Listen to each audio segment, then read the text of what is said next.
네, 너무 환영하고 축복합니다. 박수 한번 드리겠습니다. 오늘 고등부 예배 드리시면서 정말 잘 왔다라고 생각하셨으면 좋겠고요. 정말 하나님께 모든 영광을 드리는 그런 귀한 시간이 되었으면 좋겠습니다. 우리 친구들 잘 지내셨나요? 한 주 동안? 하은이, 경민이 다 잘 지냈죠? 네. 세환이도 잘 지내고. 네. 네, 또 앞자리까지 이렇게 앉아줘서 너무 고맙고, 우리 이 시간 같이 예배를 기도하실 때 하나님, 우리가 정말 주님 예배자로 불러주시는 이유 너무너무 감사합니다. 기쁨으로 하나님 안에 예배 드릴 수 있도록 인도해 주시고, 혹시 각자의 걱정이나 고민이 있다면 하나님 그것을 세상적으로 해결하는 것이 아니라 하나님의 말씀으로, 그 공급함으로 해결할 수 있도록 예배 시간 함께 해달라고, 예배의 시간을 놓고 나의 자신을 놓고 같이 기도하도록 하겠습니다.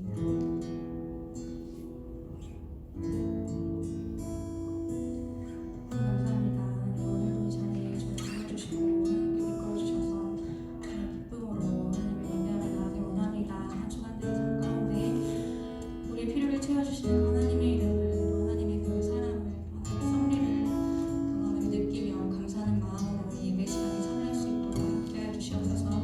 예배를 사는 순간이 주님 안에 예배할 수 있는 큰 사랑으로 우리 사용하여 주시고, 우리 친구들의 마음과 당신의 마음 가운데도 언제나 동등되게 정말 사랑하여 주시는 그 하나님, 또 나를 자녀로 불러주신 그 하나님의 이름을 높여드릴 수 있는 예배 시간이 되어줄 수 있도록 인도하여 주시옵소서.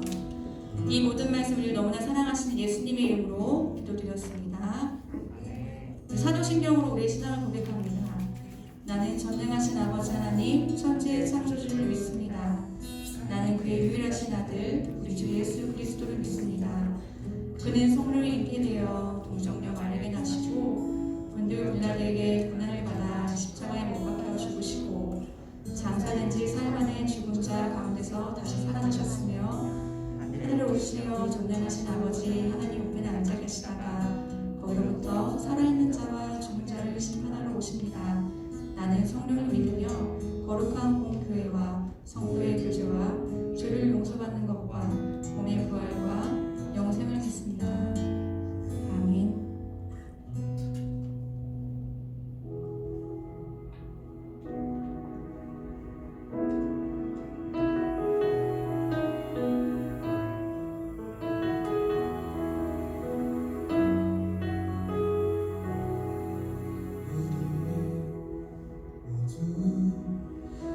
예배하는 자 되어 온전히 영과 진리로 주를 예배하자. 주가 우리와 함께 영원히 함께 하시고 마르지 않는 샘으로 우릴 채우시리. 우리 예배하는 자 되어 온전히 영과 진리로 주를 예배하자. 주가 우리와 함께 영원히 함께 하시고 마르지 않는 샘물로 우리 채우시리라.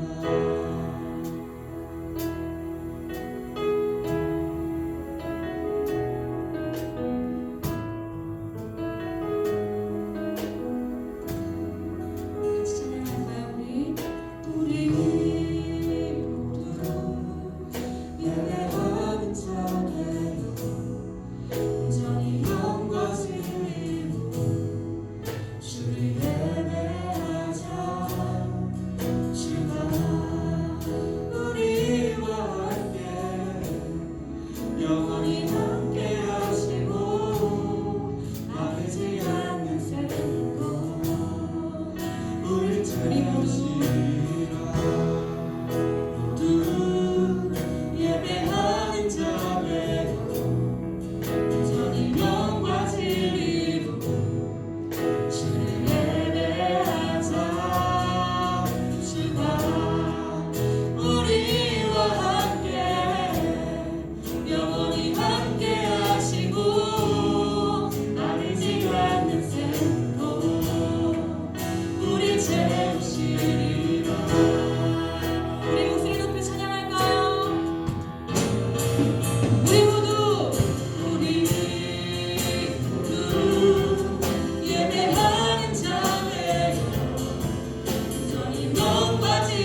영원히 함께 하시고 마르지 않는 샘물로 우릴 채우시리라.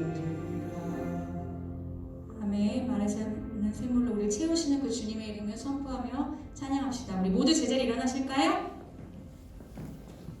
우리 기쁨 되신 주님의 이름을 힘차게 박수치면서 찬양합시다.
믿음으로 고백합니다. 주께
계신 거죠? 네. 네. 이 시간 같이 찬양했으면 좋겠는데요. 나의 사랑, 너는 어여쁘고 참 귀하다. 어느 보석보다 귀하다라고 말씀하시는 그 하나님의 음성을 듣기 원합니다. 이 찬양하실 때 하나님, 주님을 온전히 사랑하기 원합니다. 나를 또 사랑하시는 주님께 고백하기 원합니다라는 마음으로 함께 찬양했으면 좋겠습니다.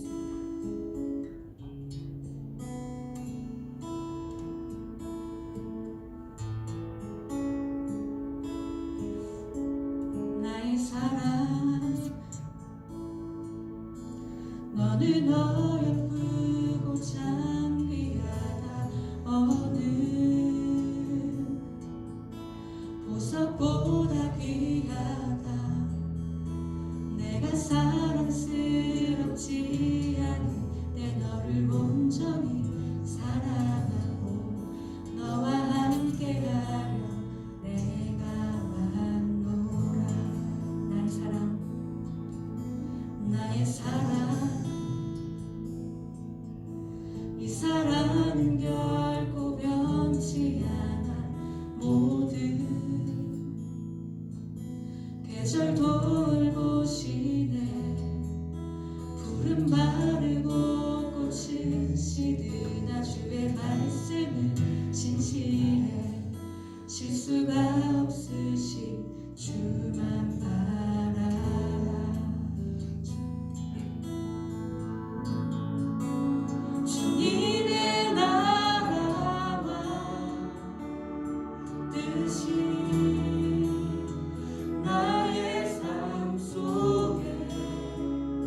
주만 보기를 소망해.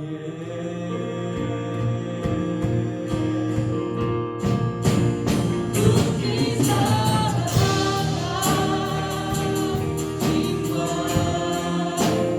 영원한 우리 주신 나의 하나님 주님을 찬양합니다. 완전하신 주님을 찬양합니다. 찬양은 주님을 나라 주님의 뜻이 주님을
네, 주님의 나라와 뜻이 나의 삶 속에 임하시며 주님 알기를 주만 보기를 소망합니다. 거룩히 살아갈 힘이 없을 때도 두려움 없는 믿음을 주신 주님, 그 완전하신 사랑을 찬양하며 예배합니다. 우리 이 시간 예배를 위해 기도하실 때 하나님, 우리가 입술로서 고백했던 이 모든 찬양이 저의 삶의 고백이 되길 원합니다. 이 자리에 거저주시는 것이 아니라 하나님의 은혜로 우리가 있는 자리라는 사실들을 기억하며 나의 하나님, 나의 왕 되신 주님, 나의 마음을 다스려 주시옵소서, 통치하여 주시옵소서. 이 예배의 중간자 되시는 주님만을 높여드릴 수 있는 귀한 예배가 되게 해달라고 우리 시간 마음을 다하여서 정성을 다하여서 뜻을 다하여서 합심하며 주님의 이름을 부르며 기도하도록 하겠습니다. 주여! 하나님 감사합니다. 하나님.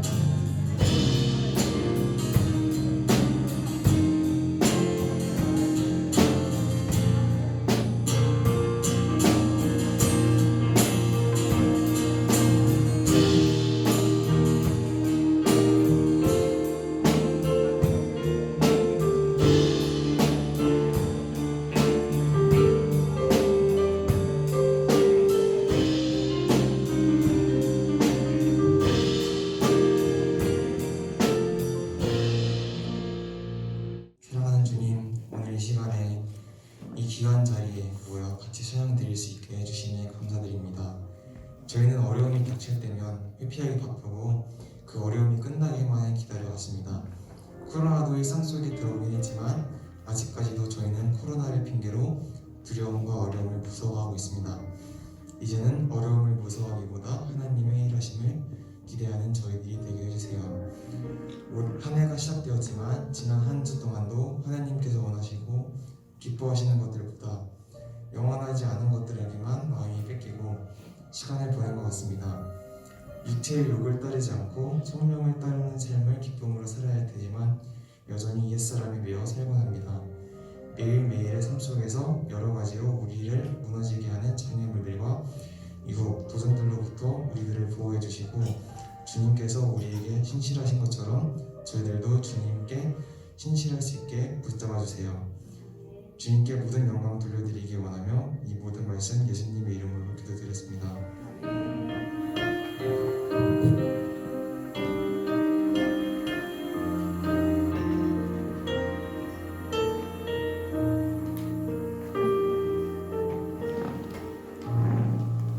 오늘 우리에게 주시는 하나님의 말씀은 사도행전 9장 1절에서 19절까지의 말씀입니다. 사도행전 9장 1절에서 19절까지의 말씀입니다. 제가 보는 신약성경 페이지로 201페이지입니다. 사도행전 9장 1절에서 19절까지의 말씀 다 찾으신 줄 알고 성경 공부할 때에 자리에서 일어나서 성경 공부하겠습니다. 제가 먼저 번갈아가면서 읽을 때 제가 먼저 읽습니다. 사울이 주의 제자들에 대하여 여전히 위협과 살기가 등등하여 대제사장에게 가서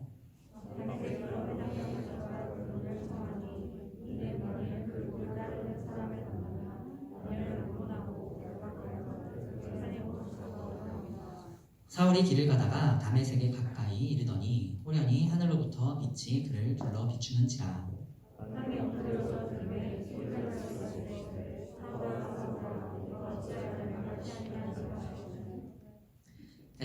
대답하되 주여 누구시니까? 이르시되 나는 내가 박해하는 예수라.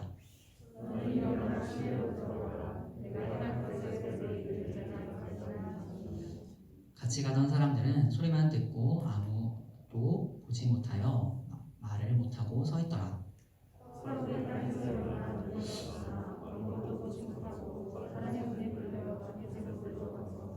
사흘 동안 보지 못하고 먹지도 마시지도 아니하니라.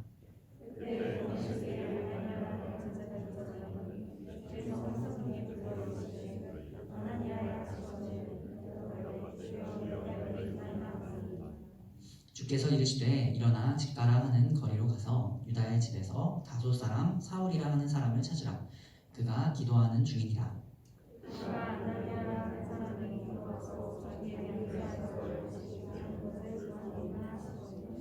아나니아가 대답하되 주여 이 사람에 대하여 내가 여러 사람에게 듣사온즉 그가 예루살렘에서 주의 성도에게 적지 않은 해를 끼쳤다 하더니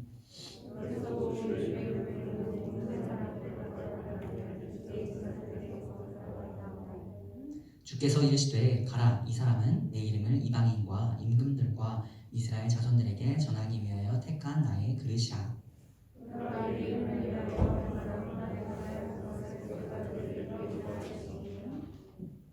아나니아가 떠나 그 집에 들어가서 그에게 안수하여 이르되 형제 사울아, 주 곧 내가 오는 길에서 나타나셨던 예수께서 나를 보내어 너로 다시 보게 하시고 성령으로 충만하게 하신다 하니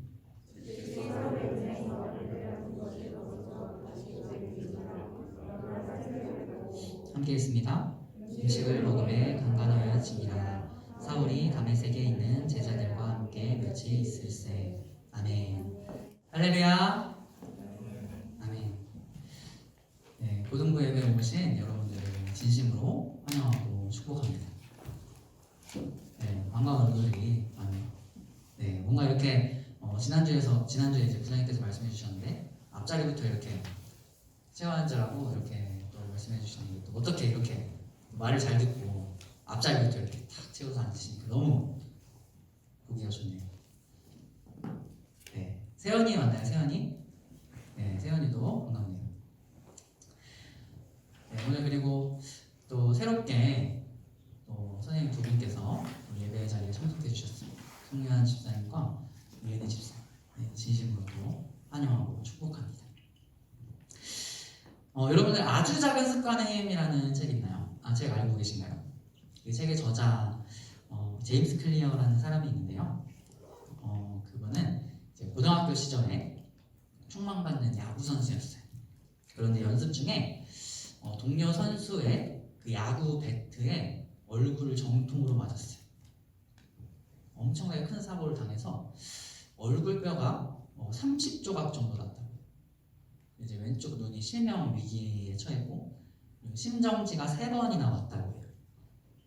걸을 수조차 없었던 그에게 그 상황은 너무나도 절망적이었어요. 그래서 지금 당장 할 수 있는 아주 작은 일이라도 찾아서 그것을 반복하자고 마음을 먹었어요. 매일 걷는 것부터 시작해서 그렇게 연습을 해서 6개월 만에 다시 운동을 시작할 수 있게 되었어요. 그리고 6년 후에는 대학 최고의 야구 선수가 되었다고 해요. 그리고 그 경험을 바탕으로 그는 저명한 자기개발 전문가가 되었다고 해요. 또 한 가지 이야기가 있다면 카를로스라는 사람이 있는데요. 그는 이제 대학원을 갓 졸업하고 나서 내가 진짜 성공해 보리라. 내가 출세해 보겠다. 그 출세의 꿈을 안고 대기업에 취업을 했어요. 그러던 어느 날 한 친구가 다가와서 이야기를 하는 거예요. 불우한 사람들을 우리가 돕자. 불우한 사람들을 돕기 위해서 비영리 단체를 함께 만들어 보자고 그 꿈을 나누어 주었어요. 카를로스는 고민 끝에 그 좋은 직장을 그만두고 여러 단체를 후원했어요. 특히 중독에서 회복 중인 사람들을 고용하는 그 의류 회사가 있었는데요. 그 회사 설립을 돕는 일도 마다하지 않았어요. 자, 이렇게 자기가 가던 길을 가던 어떤 사람들이 변화를 겪은 후에 삶이 달라졌다는 이런 이야기를 우리는 한 번쯤은 들어봤을 거예요. 여러분들도 삶에서 어떤 극적인 변화, 그런 이야기를 경험하거나 그런 이야기를 들어본 적이 있나요? 오늘 본문에서는 예수님을 만나고 삶이 극적으로 변한 사울의 이야기가 나와요. 사울이라는 인물은 바울로도 많이 알려져 있는데요. 로마서, 고린도 전후서, 에베소서 등등 신약성경 27권 중에 10권이 넘는 그런 성경을 기록한 믿음의 사람이라고 알려져 있어요. 그런데 오늘 본문에서 처음 등장하는 것은 아니고 사도행전 7장에서도 이미 등장을 해요. 7장에는 스데반이 등장을 하는데요. 우리가 한 지지난달 정도, 한 2달, 3달쯤 전에 7장을 나눠보았어요. 스데반은 끝까지 복음을 전하다가 유대인들에게 돌에 맞아 죽은 순교자였어요. 스데반이 자꾸만 예수님께서 하나님의 아들이다. 예수님이야말로 우리의 구세주이시다. 이 말을 하니까 유대인들이 이런 신성 모독자 같은 돌에 쳐맞아 죽을로 하고 스데반을 돌로 쳐 죽였어요. 사도행전 7장 58절 말씀 PPT 화면 보고 함께 읽겠습니다. 자, 함께 읽습니다. 네, 우리 앞에 찾아서 읽을게요. 네, 성경책 7장 58절 말씀을 함께 찾아서 읽겠습니다.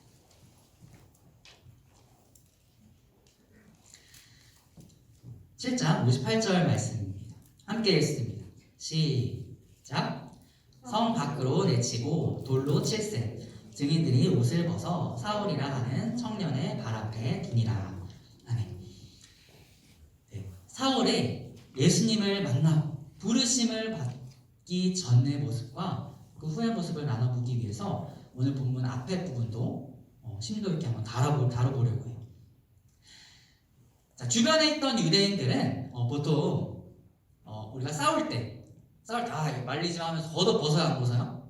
말리지 말라. 겉옷을 벗어요. 겉옷 벗듯이 겉옷을 벗어서 사울의 발 앞에 놨어요.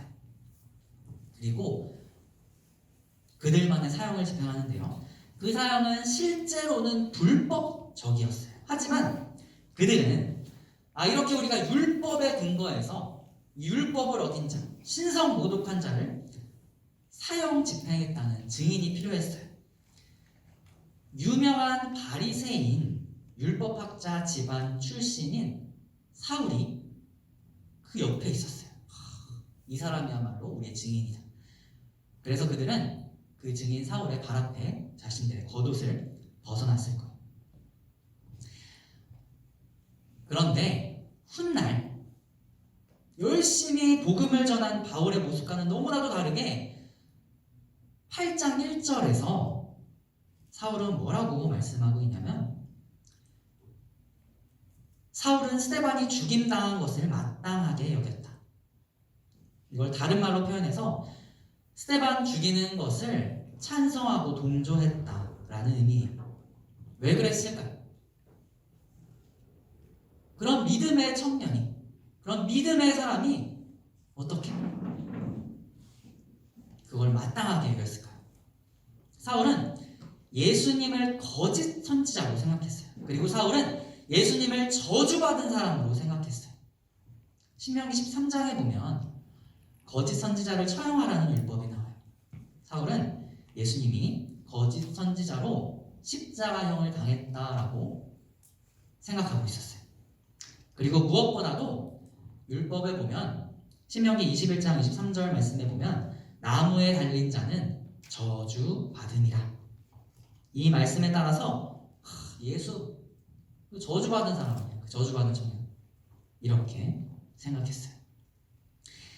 그래서 사울은 스데반을 비롯하여서 예수님을 믿는 추종자들, 예수님을 따르는 모든 사람들을 그런 사람들로 여겼어요. 그래서 그 뿌리를 뽑고자 했어요. 사울은 거기서 그치지 않았어요. 예루살렘에서 박해가 엄청나게 심하면 그 사람들이 예루살렘에 머물러 있을 수 있을까요? 없을까요? 그리스도인들이? 예를 한번 들어볼게요. 사람들이 춘천 동부교회 여기 건물 오면은 다 막 죽이고 막 잡아갔대. 그러면 여기 쉽게 여기로 모일 수 있을까요? 없을까요? 없어요. 쉽지 않을 거예요. 마찬가지로 예루살렘에 있던 그리스도인들이 박해가 너무 심해서 예루살렘을 떠나지 않을 수 없었어요. 자, PPT 화면으로 한번 이미지 한번 보여주세요. 지도를. 그래서 예루살렘에서 남쪽에 있던 예루살렘에서 위쪽 사마리아, 두로와 시돈, 그리고 다메섹 같은 동네로 뿔뿔이 흩어졌어요. 그런데 사울은 그곳에 뿔뿔이 흩어져 있던 교회마저도 쑥대밭으로 만들려고 했던 거예요. 그는 그리스도인들을 잡아 죽이기 위해서 다메섹이라는 동네까지 북쪽으로 올라가게 돼요. 그리스도인들을 잡아들이려면 회당에 보낼 대제사장의 공문이 필요해요. 제가 이 사람들을 감옥에 잡아놓겠습니다. 이 사람들을 저에게 맡겨주십시오 하는 그 위임장이 필요했어요. 그래서 그 위임장까지 대제사장에게 요청을 해요.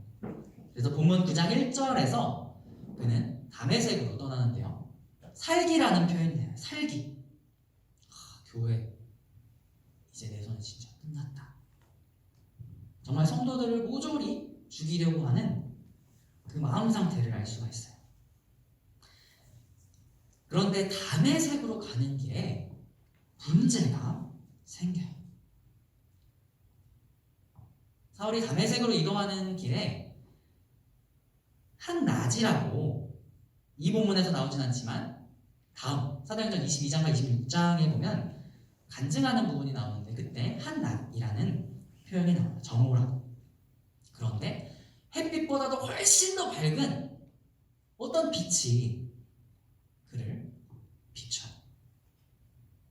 주님의 음성이 들립니다. 사울아, 사울아, 내가 어찌하여 나를 박해하느냐. 그것은 예수님의 음성이었어요. 깜짝 놀라서 주여 누구시니까 묻습니다. 우리 그리스도인들이 예수님을 주님으로 부르죠. 주여 하고 부르는데 사울이 그런 의미에서 예수님을 부르는 것은 아니었어요. 상대방에 대한 어떤 공선의 표현이었어요. 그리고 예수님께서 말씀하십니다.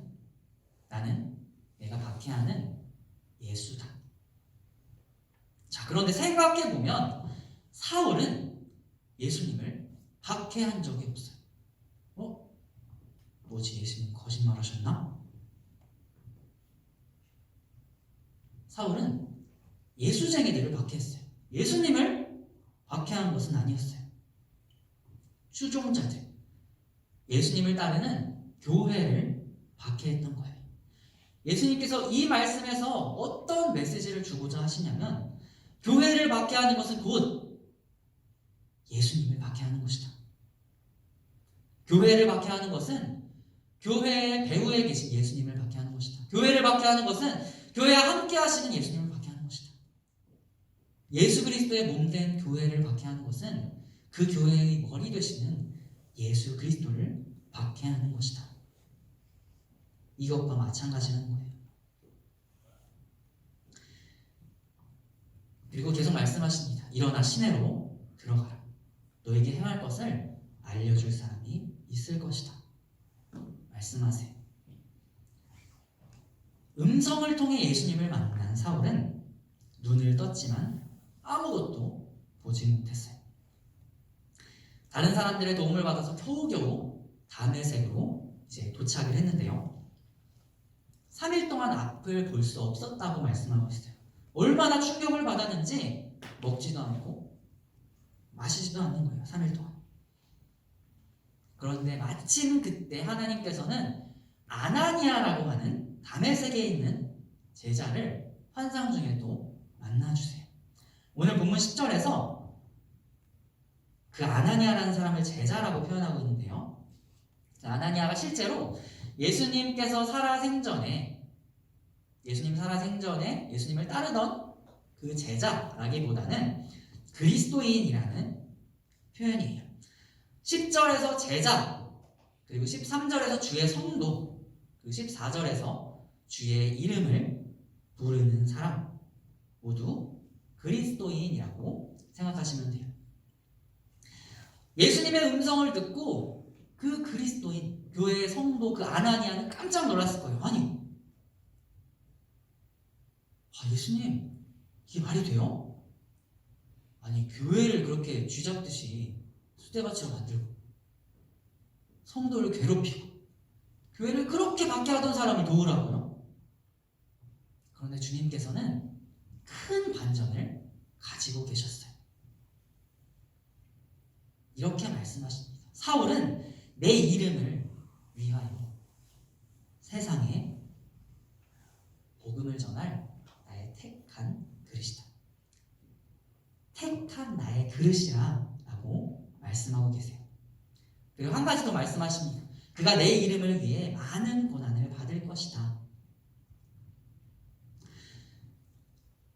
그리고 앞에서 사울의 모습을 쭉 나눠보았어요. 얼마나 교회를 심하게 괴롭혔는지 나눠보았어요. 당시에 사울이 교회를 때려잡는 그 앞잡이 역할을 했다는 것을 교회 성도라면 다 알고 있었을 거예요. 특히나 아나니아라면 더욱더 잘 알고 있었을 거예요. 그런데 갑자기 예수님을 전하기 위해 택하셨다고? 이게 말이 되는 건가? 여러분들도 그렇게 생각하실 수 있어요. 그런데 하나님은 정말 놀라운 분이세요. 하나님께서 예레미야를 선지자로 부르시면서 이런 말씀을 하셨는데요. PPT 화면 보고 함께 읽겠습니다. 함께 읽습니다. 시작. 내가 너를 모태에 짓기 전에 너를 알고 내가 배에서 나오기 전에 너를 성별하였고 너를 여러 나라의 선지자로 세워놓으라 하시기로. 아멘. 하나님, 저를 부르신다고요? 하나님, 저는 그 어버버버 해가지고 말도 잘 못합니다. 두려워 떨고 있는 예레미야의 믿음을 붙들어 주셨어요. 하나님께서는 우리가 태어나기 훨씬 더 전부터 우리를 계획하신 분이세요. 우리가 태어나기 전부터 우리를 거룩하게 구별하신 분이세요. 하나님께서 예레미야를 향하신 말씀은 사울에게도 우리에게도 마찬가지인 줄 믿어요. 그래서 주님은 사울을 가리켜서 택한 나의 그릇이다 라고 말씀하신 거예요. 그리고 그때부터 엄청나게 놀라운 일이 일어났어요. 아나니아가 사울에게 안수했을 때 사울은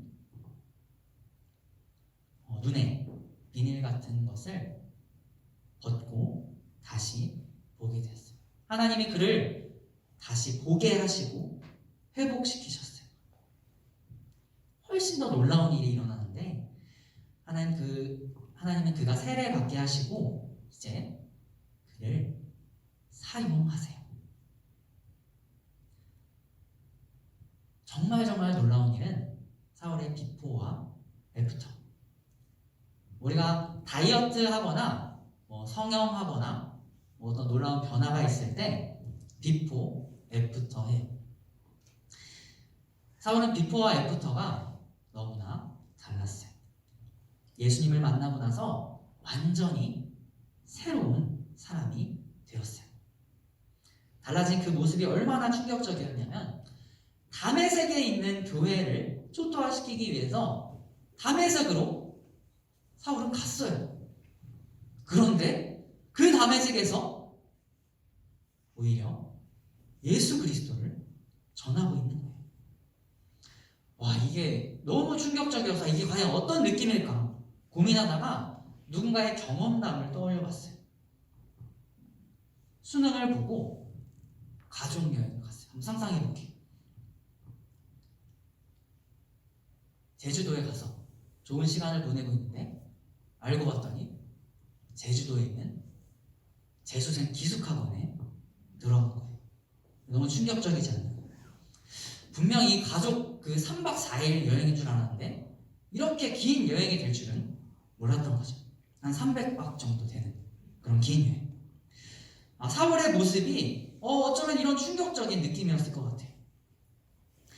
다메섹을 쑥대밭을 만들려고 갔는데 그 다메섹에서 하나님의 복음을 전하고 있는 것이 그리스도인들 뿐만 아니라 유대인들에게도 아주 당황스러운 일이었을 거예요. 이게 또 얼마나 당황스러운 일이었는지 한번 예를 들어볼게요. 이것이 이제 예를 든 거예요. 실제로 있는 일이 아니라 말 그대로 예를 한번 들어보겠습니다. 춘천에 마약 범죄 조직이 있다고 생각해 볼게요. 그 마약 범죄 조직을 검거하려고 서울경찰청에서 경찰 병력을 엄청 동원해서 이제 춘천으로 보내줬어요. 그동안 그 마약 범죄 조직 때문에 춘천 시민들이 너무나 힘들어했어요. 그렇게 온다는 소식에 기대하는 마음이 있었겠죠. 안도의 한숨을 쉬었겠죠. 근데 그 경찰 병력을 지휘하는 지휘관이 딱 왔는데 마약 범죄 간부였어요. 너무 충격적이지 않나요? 어쩌면 그 유대인들이 느꼈을 그 기분이 어쩌면 그런 느낌이었을 것 같아요. 그 유대인들은 사울이 복음을 전하는 것이 놀라운 것이 아니었어요.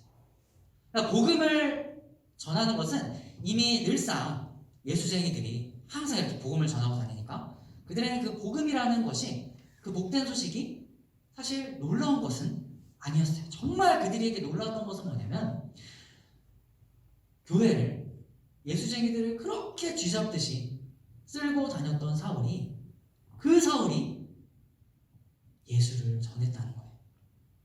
그들은 그것에 충격을 받았습니다. 그리고 한 걸음 더 나아가서 9장 16절에서 사울이 많은 고난을 받을 것이라고 예수님께서 예언을 하시는데요. 그 예언이 끝나기가 무섭게 사울이 복음을 전하다가 고난을 받는 장면이 바로 등장을 해요. 그리고 사울은 오늘 이 사도행전 9장에서 뿐만 아니라 사도행전의 전도여행을 떠나면서 계속해서 박해를 받아요. 복음을 전하다가 고난을 받아요. 모욕을 당하고 핍박을 받고 매맞고 죽을 뻔한 적도 여러 번이에요. 그런데 사울은 고난을 받을 때 그리고 많은 사람들 앞에서 심판을 받을 때 이때 그 예수님의 부르심을 떠올렸을 거예요. 이때 예수님을 만난 그 기억을 떠올렸을 거예요. 오늘 한 가지 말씀을 드리고 말씀을 마무리하려고 합니다. 사울의 모습을 한번 떠올리면서 제가 이런 질문을 해보겠습니다. 하나님께서 사울을 향하신 그 반전의 계획을 보며 여러분들에게, 사랑하는 고등부 여러분들에게 질문합니다. 하나님께서 여러분들을 부르신 그 부르심이 여러분들의 인생 가운데 있나요? 하나님께서 사울을 부르신 것처럼 여러분들을 부르신 그 부르심이 있나요? 하나님께서 사울에게 사명을 주신 것처럼 여러분들이 그 마음 가운데 뜨거운 어떤 그 사명이 있나요? 하나님께서는 여러분들이 태어나기도 훨씬 전부터 여러분들을 택하시고 여러분들의 인생을 계획하시고 인도하시는 분이세요. 여러분들이 가지고 있는 그 마음 가운데 그 부르심이 있다면, 그 사명을 간직하고 있다면 사울이 훗날 바울이 그 부르심을 떠올렸던 것처럼, 많은 사람들 앞에서 간증했던 것처럼 그 부르심을 다시 한번 붙잡길 소망해요. 그 사명을 다시 한번 붙잡길 소망해요. 그런데 이런 친구들이 있을 수 있어요. 선생님들 중에서도 이런 선생님들 계실 수 있어요. 저는 아직 그 사울만한 그 부르심은 없는 것 같아요. 아직 그 사명은 제가 잘 모르겠습니다. 하나님 저에게 은혜 베풀어 주시지 않나 봐요. 사울의 인생을 한번 생각해 보겠습니다. 사울이 은혜 받을 만해서 하나님 은혜를 베풀어 주셨나요? 사울은 절대 은혜 받아서는 안 될 그런 존재였어요. 예수님을 욕하고 예수쟁이들을 모조리 잡아서 죽이고 교회를 핍박하는 그 앞잡이 역할을 했던 바리새인 중에서도 바리새인, 유대인 중에서도 유대인이었던 사람이 바로 사울이었어요. 우리의 눈으로 보면 절대 하나님이 그런 부르심, 사명, 이런 은혜를 베풀어 주시면 안 되는 그런 존재예요. 그런데 놀라운 것은 하나님께서 그런 사울마저도 은혜를 베풀어 주셨다는 거예요. 그를 부르셨다는 거예요. 그에게 사명을 주셨다는 거예요. 그럼 우리는요? 너무나 충분해요. 그런 은혜를 받기에 너무나 충분한 존재들이 바로 우리입니다. 아직 그 부르심을 확실하게 모르겠다. 아직 그 사명이 모르겠다. 여러분 정말 기도하세요. 하나님, 저를 향하신 하나님의 뜻이 무엇입니까? 저를 향하신 그 하나님의 부르심, 그 사명이 무엇입니까? 그걸 하나님께 구하길.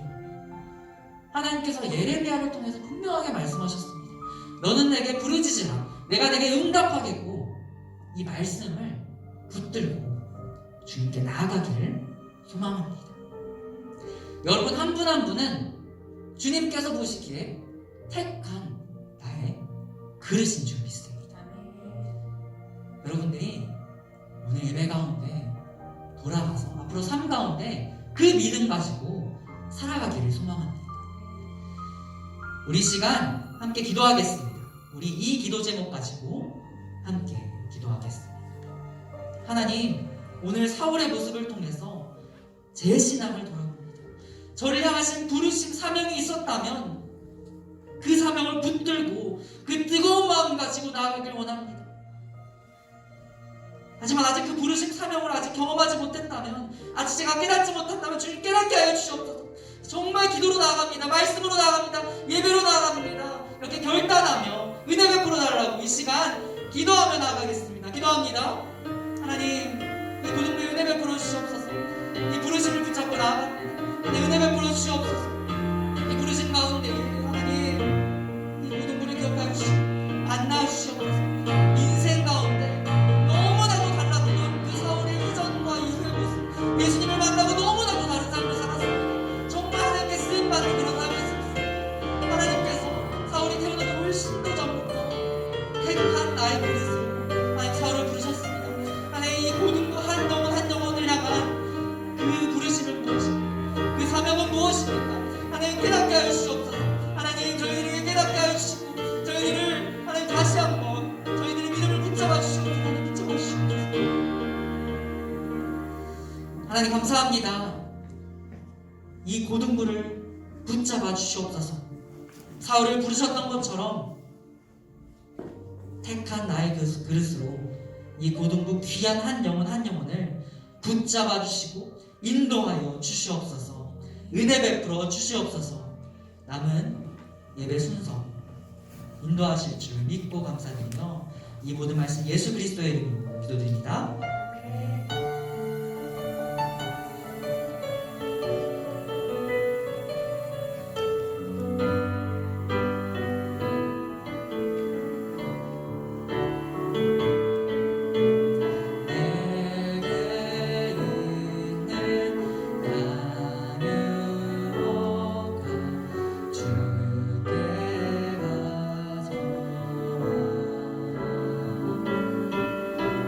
그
소망하며 살아가는 저희들이 되기를 소망합니다.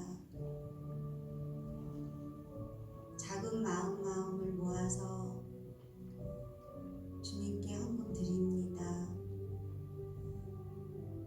이 아이들의 손길을 주님 기억하여 주시옵시고 공부하는 시간마다 학교생활 어떠한 상황 속에서도 주님께서 함께 하심을 믿고 살아가는 저희 친구들 될 수 있도록 하나님 함께하여 주시옵소서. 하나님의 소망을 바라보며 믿고 나아가는 저희 친구들 될 수 있도록 주님 함께하여 주시옵소서. 이 시간 주님께서 모든 예배하심을 받으실 줄 믿사오며 살아있는 많으신 예수님 이름으로 기도드립니다. 아멘.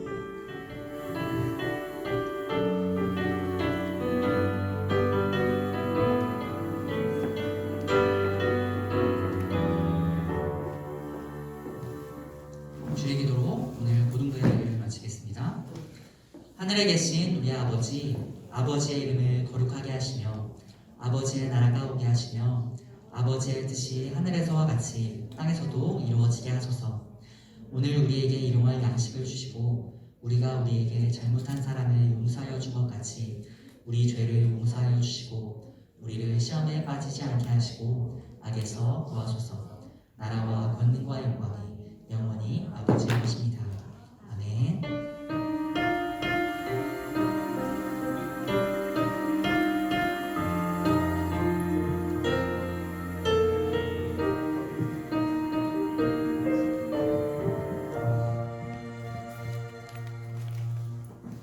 예, 광고드리겠습니다. 고등부 영상 예배 관련해서 유튜브 채널에서도 주일 예배를 올려줄 수 있습니다. 좀 참고해 주시기 바랍니다.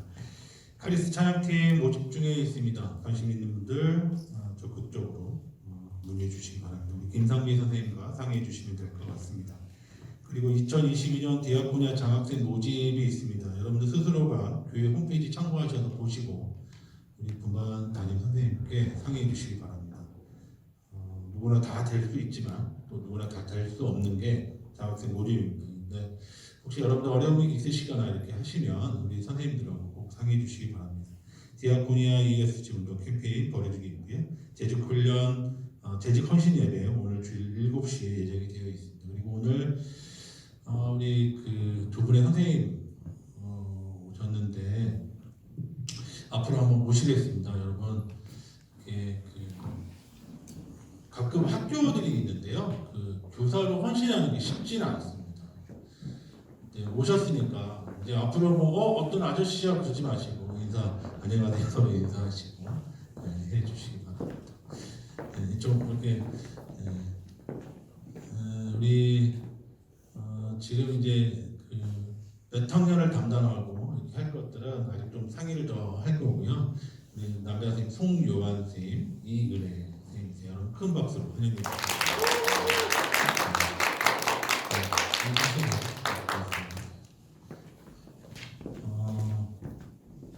이제 사실은 아까 전도사님께서 앞자리를 채워주셨다고 했는데 채워주시지 않으셨어요. 의자를 안 놨거든요. 우리 남준 선생님이 놓으셨을 때 아주 작은 의자만 놨기 때문에 앞으로 올 수밖에 없었죠. 근데 넉넉하게 우리 선생님들 더 많은 학생들이 올 수 있게끔 많은 의자들을 놓을 건데 우리 기존에 다녔던 우리 친구들은 앞자리부터 앞자리에 앉아야 은혜 받고 복 받아요. 또 하나 5분씩만 좀 이쪽 오면 안 될까 싶어요. 네. 그리고 중간중간에 들어오면 기존에 앉아있던 친구들이 말씀하는 중간에 들어오면 은혜가 좀 떨어져요. 여러분들 지금 이렇게 와주고 걸어올 수 있다는 것들 너무 귀한 발걸음인 건 알지만 5분씩만 일찍 와주시기 바랍니다. 아시겠죠? 네. 그리고 우리 선생님들께 부탁 오늘 저희가 교육부 전체 원래회의가 이 자리에 있습니다. 12시 15분까지 분반 마무리해 주시고 나중에 그 원래회의 할 때 같이 도와주셨으면 좋겠습니다. 마치겠습니다.